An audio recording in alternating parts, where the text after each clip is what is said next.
무슨 좋은 일 있냐고 묻더라고요.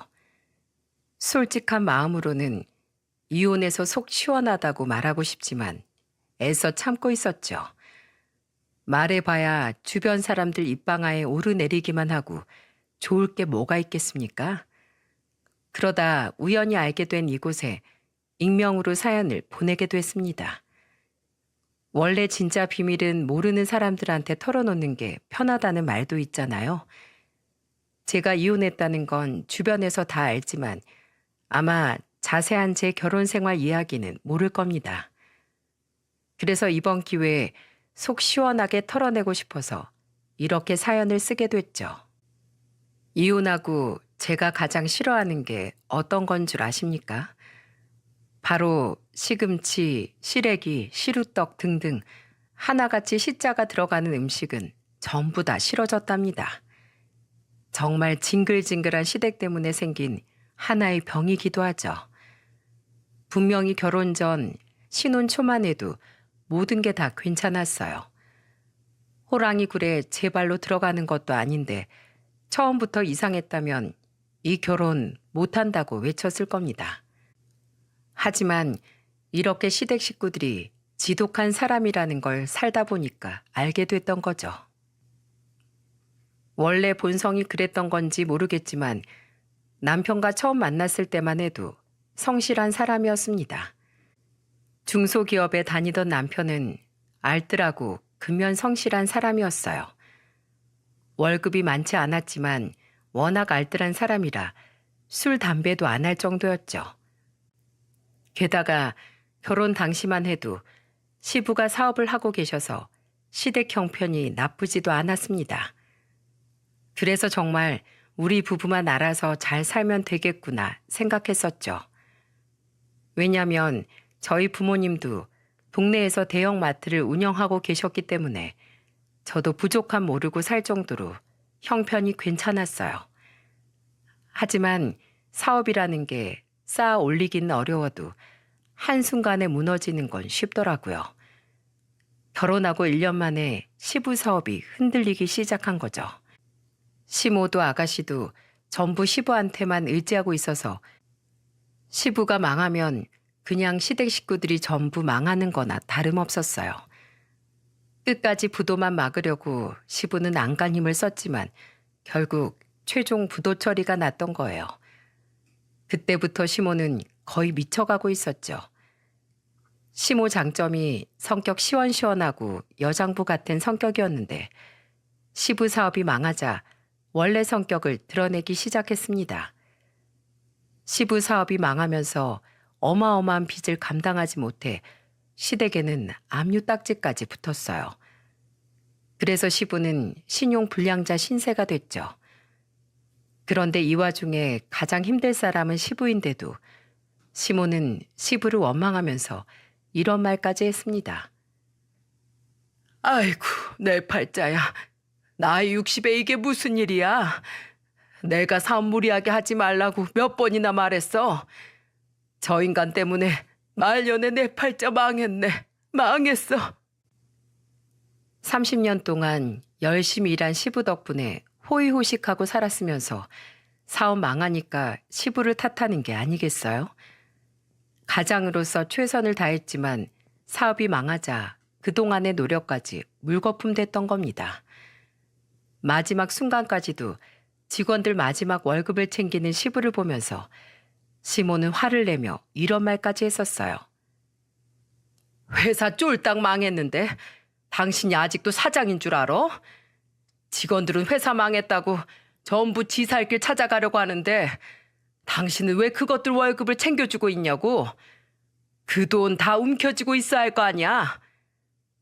끝까지 나만 믿고 회사 지켜준 직원들 월급을 어떻게 안 줘? 줄 건 주고 정리를 해야 할 거 아니야?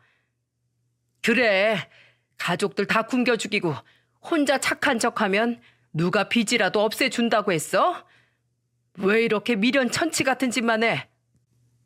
시부가 갑자기 어려워져서 직원들 월급이 좀 밀려 있었는데 자기를 믿고 기다려준 직원들에게 마지막 월급을 챙겨줬던 상황이었어요. 시모가 너무 화를 내길래 안 줘도 될 돈이라도 주고 있는 줄 알았죠.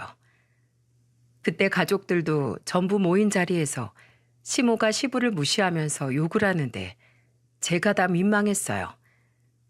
노발대발하는 시모를 남편이 말려서 겨우 진정할 수 있었습니다.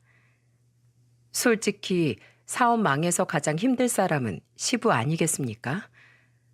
가족들을 위해서 가장으로 최선을 다했지만 결국 집안에서 찬밥 신세가 된 시부가 너무 짠했어요. 그때 시모는 옆 사람이 보기도 민망할 만큼 시부를 인격적으로 무시하고 있었습니다. 한 번은 설에 온 가족 모여서 밥 한번 먹으려다가 시모 때문에 전부 엉망이 된 적도 있었죠. 시부가 사업하면서 잘 나갈 때는 항상 시부 밥 먼저 챙겼었는데 시부가 망하니까 아예 아무것도 안 주려고 하는 거예요. 그때 식탁을 보니까 시부 앞은 휑하고 시모 앞에는 반찬이 잔뜩 있었죠. 이걸 보고 어떻게 같이 편히 앉아 밥을 먹을 수 있겠습니까? 보다 못한 제가 시부의 떡국과 밥을 제대로 덜어드렸어요.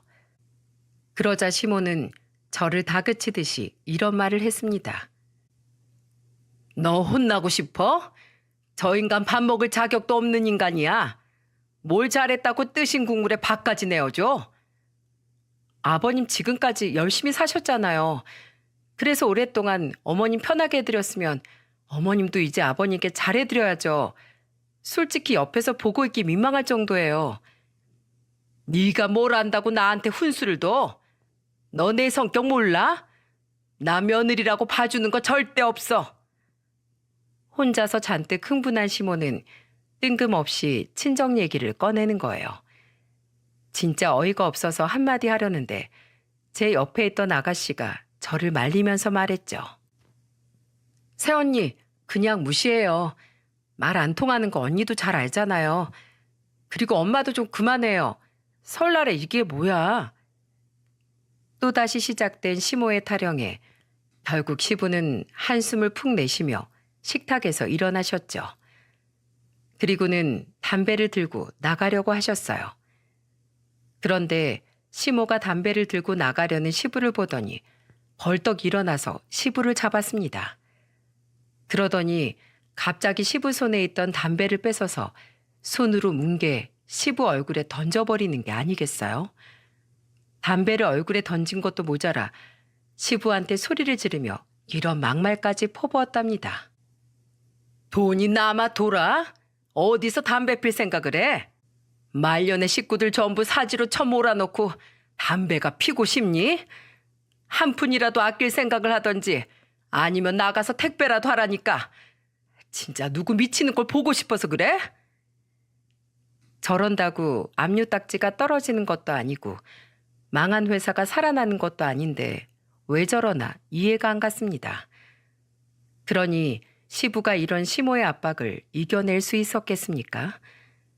결국 시모의 압박을 이기지 못하고 시부는 종적을 감춰버렸어요.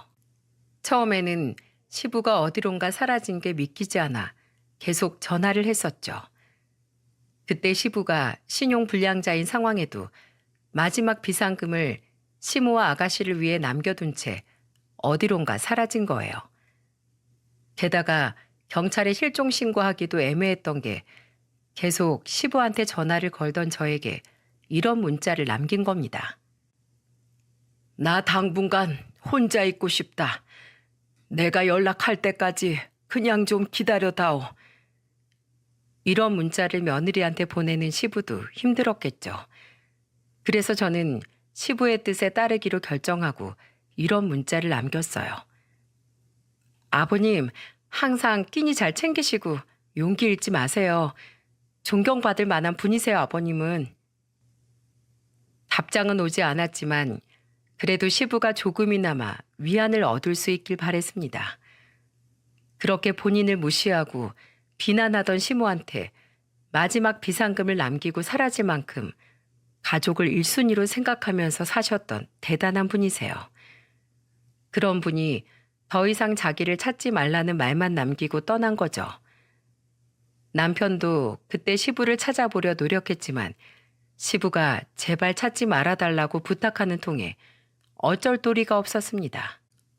그 후 원래 살던 40평대 집이 경매로 넘어가면서 그 집에 살던 시모와 아가씨가 20평대 빌라로 이사까지 가게 됐어요. 그런데 이사 가는 곳이 1층 빌라였지만 말이 빌라지 거의 지 하나 다름없는 1층이었던 겁니다. 들어가 보니까 해가 안 들어서 곰팡이 냄새도 심했고 싱크대도 낡고 녹슬어 거의 무너져 있었죠. 보기만 해도 열악한 환경이라 이런 곳에서 시모가 어떻게 살까 걱정이긴 했어요. 심지어 건강했던 시모가 자주 아프기까지 했습니다. 아무래도 열악한 환경에 위생적으로도 좋지 못한 환경이라 여기저기 아팠던 거죠. 결국 시모는 병원에 3주 정도 입원까지 할 정도였습니다. 그걸 지켜보는 남편은 정말 힘들어했어요. 남편이 매일 소주를 마셔야만 잠이 드는 걸 보는데 아내로서 참 힘든 시간이었죠. 그래서 저는 큰 결심을 하고 남편과 시모 거취에 대해 논의해보자며 이렇게 말했습니다. 어머님 전세라도 얻어드리는 거 어때? 그 빌라가 거의 반지하잖아. 어머님 연세도 있는데 저러다 큰 병이라도 걸리면 그땐 진짜 더 힘들 것 같아. 정말? 당신이 그렇게 말해주면 나야 고맙지. 그런데 우리 형편에 전세 자금을 어떻게 구하지? 일단 우리 지금 사는 집에 대출이 당신 명의로 되어 있으니까 어머님 전세는 내 명의로 해봐야지. 여보, 정말 고마워.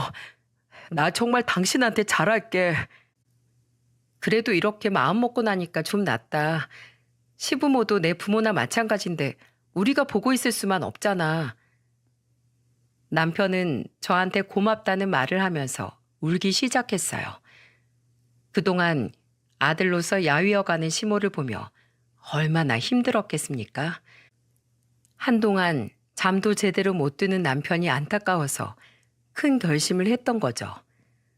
그야말로 이빨 빠진 호랑이 같은 모습을 한 시모에게 저는 죽을 가져다 드리며 말했습니다. 그리고 시모를 보면서 안타까운 목소리로 말했어요. 어머님, 그동안 힘드셨죠? 지금도 이렇게 야위고 건강까지 안 좋아지셨는데 며느리 된 도리도 못하고 죄송해요. 괜찮어. 난 이제 그냥 이게 내 팔자려니 생각하고 있어. 기고만장했던 시모가 흰머리도 많이 나고 몸도 마음도 많이 약해져 있었죠. 그래서 저는 시모의 손을 잡아주면서 말했답니다. 어머님, 제가 돈은 못 해드려도 25평 정도 하는 전셋집은 구해드릴 수 있을 것 같아요. 뭐? 아니, 그게 정말이야? 빌라야, 아파트야? 나 이제 정말 빌라는 너무 싫다. 걱정 마세요. 아파트예요. 거기서 아가씨랑 둘이 새 출발해보세요. 지금보다 훨씬 살기 좋을 거예요. 정말이야? 몇 층이나 되는 거야? 해는 잘 들어오고? 그럼요. 17층이라 해도 잘 들어와요. 정말이냐? 아휴, 근데 너도 애 키우느라 빠듯할 텐데 날 도와줘도 괜찮아? 괜히 무리하는 거 아니지? 이게 다 내가 못나서 그래. 집만 되는 시엠이라 미안하다. 걱정하지 마세요. 그동안 모은 돈이랑 제 명의로 대출 좀 받아서 얻은 전세예요. 이제야 해드려서 죄송해요. 고맙다. 고마워. 며느리한테 내가 이런 효도를 다 받아보고 정말 고맙구나. 시모는 저한테 집만 되는 것 같아 미안하다고 눈물까지 보이셨어요. 정말 사람이 바람 빠진 풍선처럼 힘이 하나도 없는 모습으로 우는데 예전 그 시모 모습은 찾아볼 수가 없었죠. 그래서 정말 시모가 새 출발할 수 있게 도와주고 싶은 마음이었습니다. 그렇게 이사를 하고 나면 기운 차리고 일을 시작할 줄 알았어요. 하지만 갑자기 바뀐 환경 때문에 잠시 풀이 죽어있던 시모는 이사하고 나니까 예전보다 더 기고만장해지기 시작했죠. 아마 끝까지 들어보시면 제가 왜 사연 시작부터 시자 들어가는 건 다 싫다고 했는지 알게 되실 겁니다. 처음에는 다시 활력을 찾아가는 시모를 보니까 다행이다 싶었어요. 컨디션을 조금씩 회복하면서 시모는 친구들도 만나고 모임도 나가기 시작했죠. 그런데 시모가 점점 더 심한 요구를 하기 시작하는 겁니다. 심지어 시모가 전화해서 저한테 이런 부탁까지 하더라고요. 애미야, 나 용돈 100만 원만 보내줘라. 친구들 모임에서 여행을 간다는데 내가 돈이 없잖아. 어머님, 저도 전세 대출금 갚고 있는 거 아시잖아요. 그리고 저번에도 200만 원 받아가셨으면서 또 무슨 그런 말을 하세요. 그리고 요즘 세상에 어머님 나이면 젊은 편인데 남들처럼 일도 하셔야죠. 저희 부모님도 마트에서 일하시잖아요. 네 친정 부모는 대형마트 사장이잖아. 사장하고 알바랑 같아? 그리고 지금 나보고 청소나 서빙 같은 걸 하라는 거냐? 나 이래봬도 왕년에 사모님 소리 듣던 사람이야. 왜 이래? 어머님, 정신 좀 차리세요. 옛날이지 그게 지금이에요? 지금 형편에 맞게 살아야죠. 됐어. 꼴랑 100만 원 가지고 엄청 뭐라 하네. 됐으니까 신경 꺼. 시모는 제가 돈을 안 줄 것 같으니까 전화를 확 끊어버렸습니다. 옛날에 사모님 소리 듣던 게 다 무슨 소용이라고 저런 소리를 하나 싶었죠. 그래서 저도 기분이 나빠서 그냥 신경 끄고 있었어요. 그런데 다음날 시모가 저한테 전화해서 뚱딴지 같은 소리를 하는 겁니다. 간밤에 잠은 잘 잤니? 내가 어제 며느리한테 말이 좀 심했던 것 같아서 전화했어. 그깟 100만 원이라고 한 거 취소할게. 나 돈 좀 보내주면 안 될까? 정말 먹고 죽을래도 돈이 없는 걸 어쩌니? 그래서 제가 아르바이트라도 해야 된다고 했잖아요. 제발 이제 환경도 좋아졌는데 일 좀 하세요. 여행 다녀와서 일하려고 했어. 일 시작하면 못 다니니까 마지막으로 다녀오려고 한 거지. 진짜 이게 마지막인 거죠? 정말 다녀오면 일하실 거죠? 그럼 나 안 해서 그렇지 하면 제대로 한다. 이번이 정말 마지막이니까 꼭 다녀와서 일 시작하세요. 시모는 여행만 다녀와서 일하겠다는 조건으로 100만 원을 받아갔어요. 그런데 사람이 화장실 들어갈 때 다르고 나올 때 다르다더니 시모가 여행 다녀오더니 입을 싹 닫는 거 있죠?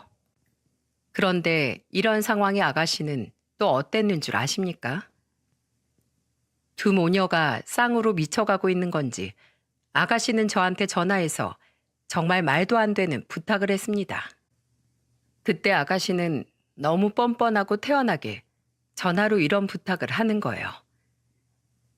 새언니, 저 지난주에 상견례하고 이제 결혼 준비하는 거 알죠? 네, 들었어요. 축하드려요, 아가씨. 근데 제가 알다시피 집안이 쫄딱 망해서 집에 돈이 없잖아요. 그러니까 혼수 비용으로 3천만 원 정도만 해주세요. 뭐요? 내가 왜 아가씨 혼수 비용까지 해줘요? 저 그럴 자격 되는 거 아니에요?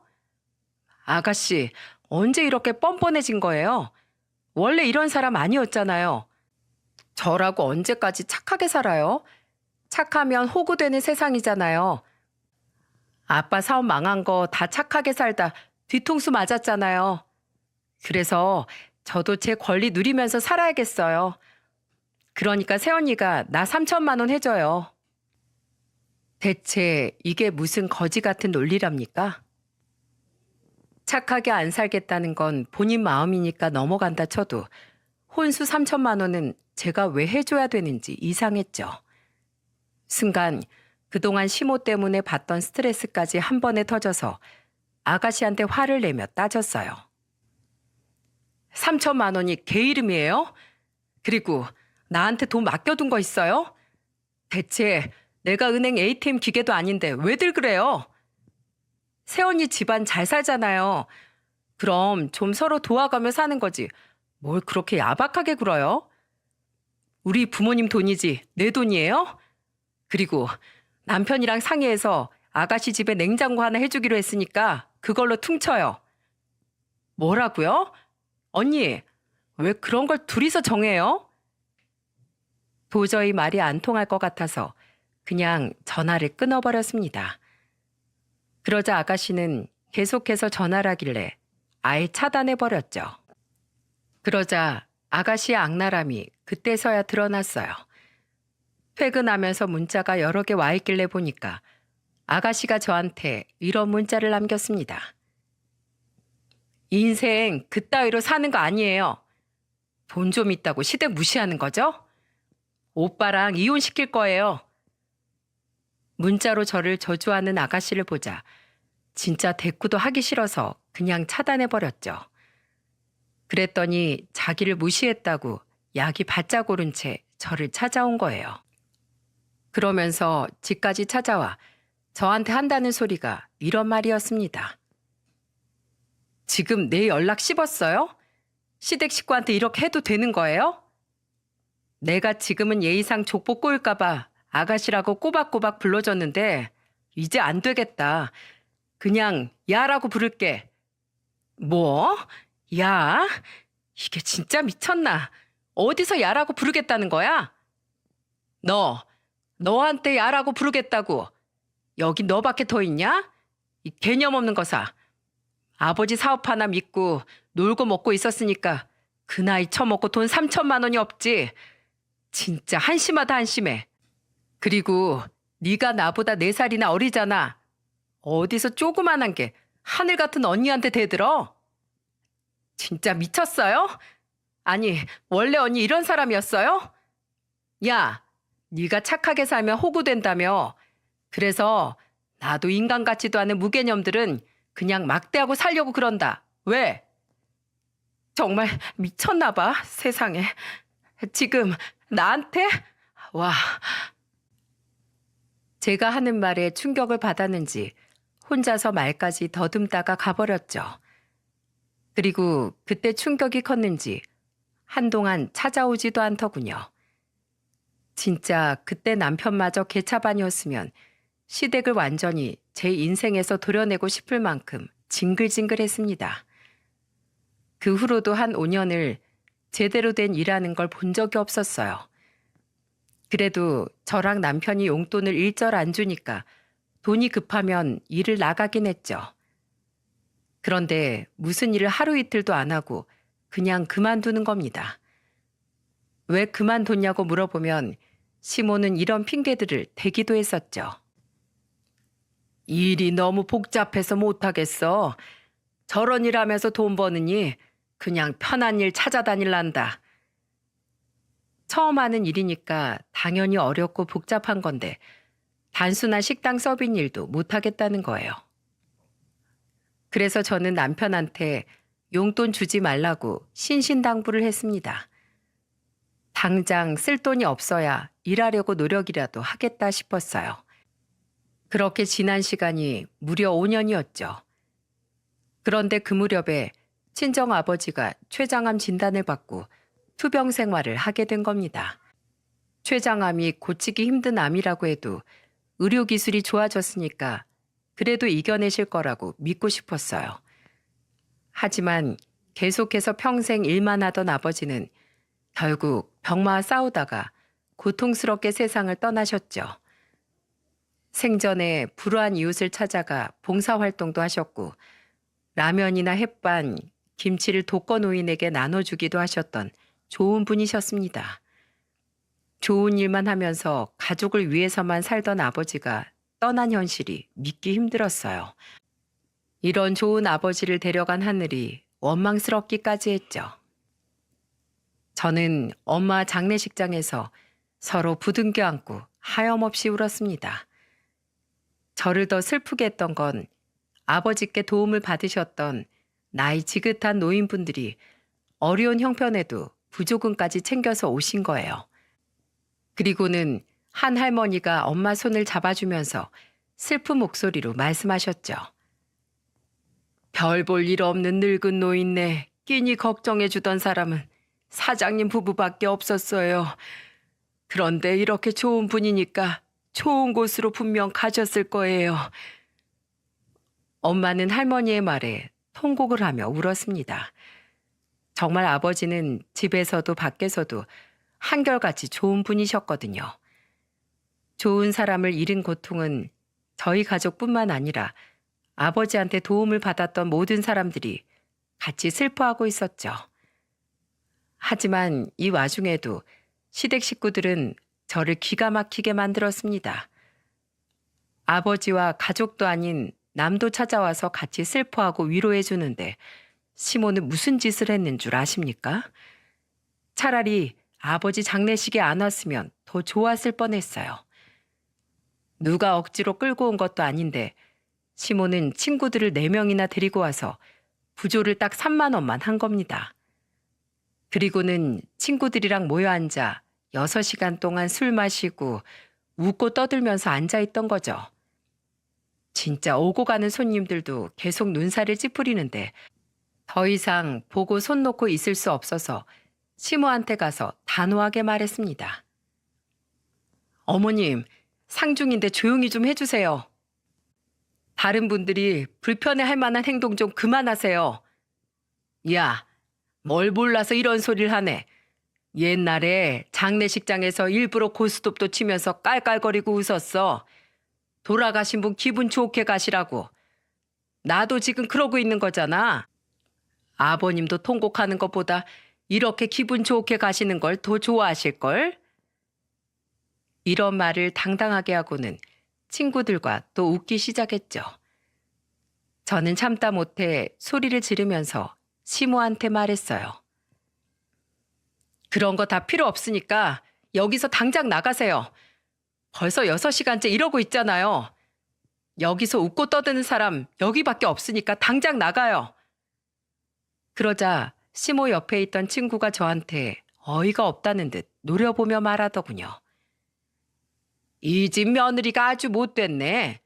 시애미가 직접 와서 자리 지켜주면 고맙다고 해야지. 어디서 소리를 질러? 그러더니 갑자기 시모 친구는 자리에서 일어나더니 술에 취해서 소주병부터 상 위에 있던 음식을 전부 바닥에 쏟아버리는 게 아니겠습니까? 장례식장은 엉망이 됐고 저는 도저히 참을 수 없어서 시모를 끌어내려고 안간힘을 쓰며 소리쳤습니다. 나가라고요. 이게 뭐하는 짓이야. 당장 나가요. 제가 시모와 실랑이를 벌이자 남편도 처음에는 말로 시모를 타이르다가 결국 시모 일행을 끌고 나갔죠. 진짜 개념이 없어도 너무 없는 거 아닙니까? 그렇게 장례가 끝난 후 힘없이 집에 왔는데 신우가 남편한테 전화를 했더군요. 그런데 남편이 버럭 화를 내면서 전화에 대고 소리치기 시작했습니다. 둘 다 진짜 너무한 거 아니야? 지금 당장 우리 집으로 와서 사과 안 하면 집 다 빼버릴 거니까 당장 와. 당장. 무슨 일인가 싶어서 캐물었더니 신우년이 글쎄 시모를 왜 장례식장에서 쫓아냈냐고 따졌다는 거예요. 그러자 남편도 더 이상 참다 못해 화를 낸 거죠. 집까지 빼버린다고 하니까 둘이 쪼르르 와서 사과를 하기 시작했어요. 그러면서 신우는 눈물을 흘리면서 말하더군요. 저 얼마 전에 파혼해서 제정신이 아니었어요.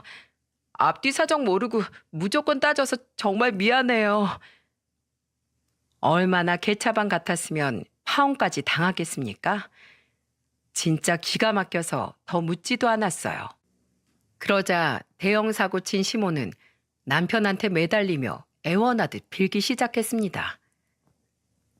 나는 정말로 좋게 보내드리고 싶어서 그런 거야. 정말이라니까. 제발 엄마 정신 좀 차려요. 언제까지 그렇게 살려고 그래요? 우리가 그만큼 했으면 최소한 성이라도 보여야죠. 미안해. 내가 정말 잘못했다.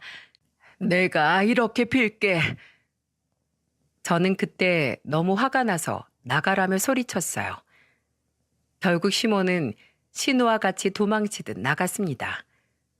한동안 계속 엄마와 일하던 마트로 찾아와 사과하더군요. 저는 너무 괘씸해서 저희 엄마를 찾아가 정중히 사과하라고 했죠. 그랬더니 정말로 엄마한테 시모가 정중히 사과했습니다. 그때 저는 회사를 그만두고 엄마와 마트에서 일하고 있었고 엄마는 시모의 사과를 받아주셨어요. 이런 상황에도 가정을 지켰던 이유는 남편과 아이 때문이었죠. 하지만 결혼 8년 차에 제가 마지막까지 잡고 있던 끈 끊어지는 순간이 찾아오고야 말았어요. 늘 한결같던 남편이 달라진 걸 가장 먼저 느낀 건 저였어요. 왜 여자의 촉이라는 게 있지 않습니까? 항상 전화가 오면 집에서 잘만 받던 남편이 유독 김민호라고 뜨는 전화는 안 받고 전화기를 뒤집어 버렸죠. 그게 너무 이상해서 넌지시 남편한테 물어봤어요. 당신 그 사람 전화는 왜 안 받는 거야? 회사 선배인데 자꾸 나한테 어디 투자하라고 귀찮게 해서 그냥 안 받게. 그때만 해도 전 남편의 말을 철석같이 믿었습니다. 하지만 한번 이상한 기운을 감지하니까 뭔가 확인하고 싶어지기 시작했죠. 그래서 남편 핸드폰에서 김민호 연락처를 알아낸 뒤 제 휴대폰에 저장해 놨어요. 그런데 정말 기가 막힌 프로필이 뜨는 겁니다. SNS 친구 목록에 뜬 그 사람은 남자가 아니라 여자였던 거예요. 이쁘장하게 생겼는데 사진을 보니까 심지어 유부녀였죠. 그제야 제가 뒤통수 제대로 맞았다는 걸 안 저는 뒷조사를 시작했습니다. 가정 있는 것들 둘이서 이 지랄하고 있다는 게 믿기지 않았어요. 그래서 정말 제 두 눈으로 직접 확인해야겠다 싶어서 저는 마트를 엄마에게 맡기고 남편의 미행을 시작했죠. 회사 앞에서 퇴근 시간쯤 잠복했더니 둘이서 막창집을 가는 모습을 목격하게 된 겁니다. 그 여자는 직장 동료였는데 제 두 눈으로 보면서도 꿈인지 생시인지 믿기 힘들더라고요. 떨리는 손으로 저는 사진까지 찍었고 가슴이 다 찢어지는 기분이었죠. 그런데 더 충격적인 건 이게 끝이 아니었다는 겁니다. 둘이서 막창집을 나와 2차로 숙박업소까지 가는 걸 직접 미행까지 했어요. 그러자 심장이 미친 듯이 뛰기 시작했고 그 와중에도 눈물을 흘리며 사진을 남겨야만 했죠. 우리나라 이혼율 1위로 꼽히는 원인이 바람이라고 하더니 나한테 이런 일이 생길 줄 정말 꿈에도 몰랐습니다. 다른 사람은 다 그래도 제 남편만큼은 안 그럴 거라고 믿었어요. 그 믿음 하나로 사람 하나 보고 살던 저를 제대로 배신한 사람이었죠. 저는 심호흡을 하고 떨리는 손으로 남편한테 전화를 걸면서 목을 가다듬었어요. 그런데 전화를 피하는 건지 두 통이나 안 받고 마지막 세 번째 거니까 그제야 전화를 받더군요. 제가 뭐 하고 있냐고 묻자 남편은 태어난 목소리로 이런 말을 했죠. 나 회사 야근 중이지. 일만 해서 피곤하고 배고프네. 배가 고파? 무슨 일 했길래 배고플 정도로 일해? 회사에서 일하니까 그렇지 뭐. 그런데 이 시간에 무슨 일로 전화했어? 나 당신 회사 앞인데 내려와봐. 배고플까봐 도시락 싸왔어. 뭐? 회사라고? 정말 회사야? 바로 내려와. 얼굴 좀 보고 도시락 주게. 아, 생각해보니까 나 밥을 먹었네. 또 도시락 먹을 시간 없을 것 같은데 그냥 집으로 가져가. 집에서 보자. 마누라가 회사까지 왔는데 잠깐도 못 내려와? 그럴 이유라도 있어? 남편은 제 말에 당황해서 아무 말도 못하더군요. 더 이상 참을 수 없어서 침묵을 깨고 남편한테 전 이렇게 말했습니다. 당장 내려와. 지금 회사 아니야. 뭐? 회사가 아닌데 나보고 어딜 내려오라는 거야? 방금 딴 연 끼고 신나게 들어간 숙박업소 앞으로 내려오라고. 10분 안에 안 내려오면 회사에 다 폭로할 거니까 당장 튀어와. 뭐? 여보. 제가 전화를 끊어버리자 정말 이놈들이 1분도 안 됐는데 옷까지 챙겨 입고 나왔더군요. 녹음기까지 켜놓고 기다리다 헐레벌떡 뛰어내려오는 둘을 보고 기가 막혔습니다. 남편은 앞에 서 있는 저를 보자마자 무릎 꿇고 빌었죠. 그게 아니라 막장집에서 술 먹다 잠깐 실수한 거야. 아, 실수? 자식도 있는 인간이 이런 실수를 하니? 그리고 너도 가정 있는 유부녀잖아. 그러면서 남의 가정 파탄낼 짓을 왜 하고 있니? 둘 다 정신 나간 거 아니야? 진짜 분리수거도 안 될 쓰레기들이네. 그러자 옆에 있던 그 여자는 당황한 얼굴로 저한테 미안한 목소리로 빌었습니다. 죄송합니다. 진짜 실수예요. 믿어주세요. 동료끼리 이딴 실수를 해? 사과한다고 이게 지금 없던 일이 될 것 같아? 결국 둘이서 눈 맞아서 바람핀 건 사실이잖아. 그래, 안 그래? 네, 맞는데요. 바로 헤어질게요. 이제 정말 안 만날게요. 제가 고함을 치면서 묻자 그 여자는 놀라서 둘이 바람 폈다는 걸 인정하며 다시는 안 그러겠다고 비는 겁니다. 그걸 다 녹음하고 있던 저는 잘 걸렸다 싶었죠. 그제야 둘을 비웃으며 이렇게 말했어요. 그래, 알았어. 너희 둘 사이 지금 그 더러운 입으로 다 인정한 거야. 이젠 내가 나설 때가 됐네. 갑자기 제가 비웃으면서 나설 때가 됐다고 하자 둘은 벙찐 얼굴로 저를 쳐다봤어요. 저는 그 말만 남기고 혼자 차를 타고 집으로 왔고요. 그리고 제가 찍어둔 사진과 녹음을 잘 보관해뒀죠. 남편은 정말 매일같이 울면서 제게 빌기 시작했습니다. 밤낮 없이 저만 눈물로 애원하면서 이렇게 말했어요. 차라리 당신 화 풀릴 때까지 날 때려. 당신 마음 풀릴 수만 있다면 나 죽을 때까지 패고 나 좀 용서해줘. 나 당신 없이 못 사는 거 알잖아. 우리 아들도 생각해야지. 그렇게 아들 생각하는 사람이 그딴 짓을 해? 난 절대 당신 용서 못해. 6살이었던 아들을 생각해서라도 용서해달라는 남편 말에 화가 나 뺨을 쳐버렸죠. 애초에 아들 생각했으면 바람을 안 펴야 하는 거 아닙니까? 그렇게 일주일을 애원하며 빌던 남편은 더는 못하겠다 싶었는지 태도가 돌변했습니다. 사과를 하는데도 무시하니까 저한테 적반하장으로 이런 말을 하더군요. 야, 그냥 이혼해. 남자가 이 정도 빌면 못 이기는 척 용서해야지. 사회생활 하다 보면 실수할 수 있는 거잖아. 나도 이런 거 이해 못하는 사람이랑 살고 싶지 않으니까 이혼해. 진짜 굳게 이혼하고 갈라서려고 했는데 저딴 태도를 보니까 진짜 더럽게 제대로 빡이 친 거죠. 그래서 남편한테 선전포고를 하듯 단호하게 말했습니다. 너 진짜 잘못 걸린 줄 알아. 네 인생 망하는 건 다 지금 이 순간 때문이니까 잘 기억해둬. 남편 밑바닥을 제대로 보고 나니까 더 이상 상종도 하기 싫었습니다. 그래서 저는 남편과 상간녀의 애정행각 사진에 직장 동료끼리 바람난 모습입니다 라고 써서 회사 정문에 붙여버렸어요. 남편 회사가 직원이 12명 정도 되는 작은 회사라 전 직원이 그 사진을 보게 된 거죠. 이렇게 하고 싶지 않았는데 너무 뻔뻔하게 나오니까 곱게 이혼해줄 마음이 싹 사라진 겁니다. 게다가 태도가 돌변한 이후에는 아들이 있는데도 소리를 지르고 제 탓을 하기 시작했어요. 아들이 제 옆에서 울면서 매달렸죠. 엄마 왜 그래? 아니야, 아들 아니야. 귀 막어. 방에 가자. 황급히 우는 아들을 방으로 보내놓고 나와서 남편한테 소리쳤습니다. 애 다 듣고 있는데 무슨 행패야? 어차피 어려서 몰라.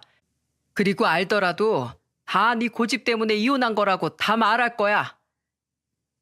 이렇게 적반하장으로 나오는데 제가 굳게 이혼하면 화병 나서 죽을 것 같았어요.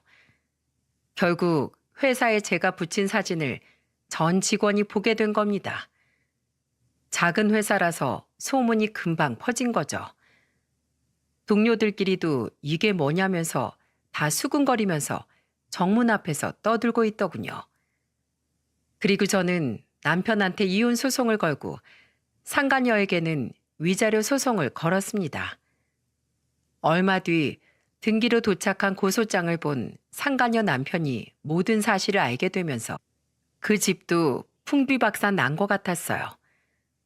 그리고 그때 마침 타이밍 좋게 시모가 살던 집도 전세 만기일이 다가왔죠. 그런데 시모와 신우는 아무것도 모르는 눈치였습니다. 한창 이혼 소송 중인데 절 찾아와 둘이 뻔뻔하게 이런 말을 하는 거예요. 네가 구해준 우리 전셋집 말이다. 이번에 전세 만기지? 네. 그런데 왜요? 애미야. 32평 집 보고 왔는데 딱 좋더라. 우리 거기로 이사하게 입금 좀 해줘. 내가 친구라 이번에 새로 짓는 아파트 보고 왔는데 너무 예쁘더라고. 지금 집은 여자들이 살기 너무 불편해. 그러자 옆에 있던 신우가 맞장구를 치며 말했죠. 맞아요. 화장실 하나라 너무 불편해요. 엄마 하나 나 하나 쓸 수 있게 2개짜리 살고 싶어요. 그러니까 언니가 인심 쓰는 김에 좀 더 써봐요. 멍청하면 답도 없다는 말처럼 너무 어이가 없어서 화도 안 났습니다. 그런데 진짜 너무 어이가 없어 저도 모르게 이런 말들이 나왔어요. 와, 진짜 집안 자체가 그냥 기생충이네. 뭐라고? 제가 어이없다는 듯 말하니까 시모가 꽤 당황한 얼굴이었죠. 그 모습조차 화가 나서 저는 한숨을 쉬며 말했습니다. 집안이 그 애미나 자식이나 똑같다고. 어쩜 다 양심이라는 게 없냐? 와, 진짜 대박이다. 너 지금 며느리가 시애미한테 무슨 말버릇이야? 시댁 어려우면 해줄 수도 있는 거지. 돈 좀 있다고 유세 떨고 있어? 저기요. 저 오늘 부동산에 전화해서 그 집 내놓는다고 할 거예요.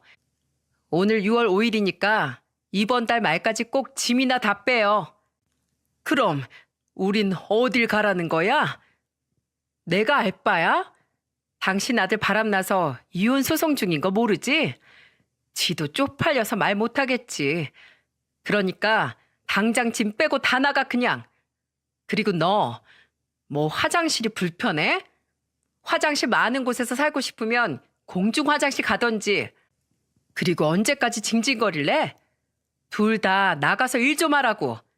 아줌마도 정신 좀 차려. 뭐 아줌마? 나한테 지금 아줌마라고 한 거야? 이제 남이잖아요. 그러니까 내 집에서 나가요. 아우, 재수없어. 소금이라도 확 뿌려야겠네. 저는 빗자루를 들고 벌레들을 쫓듯이 휘둘렀어요. 그러자 시모와 신우녀는 소리를 지르면서 나갔죠. 둘을 완전히 쫓아낸 저는 부동산에 집부터 내놨습니다. 그러자 17층이라 그런지 집을 보러 오는 사람들이 많았어요. 그랬더니 시모가 위기의식을 느꼈는지 전화해서 저한테 애원하며 말했죠. 이렇게 집을 갑자기 내놓으면 우리가 어딜 가?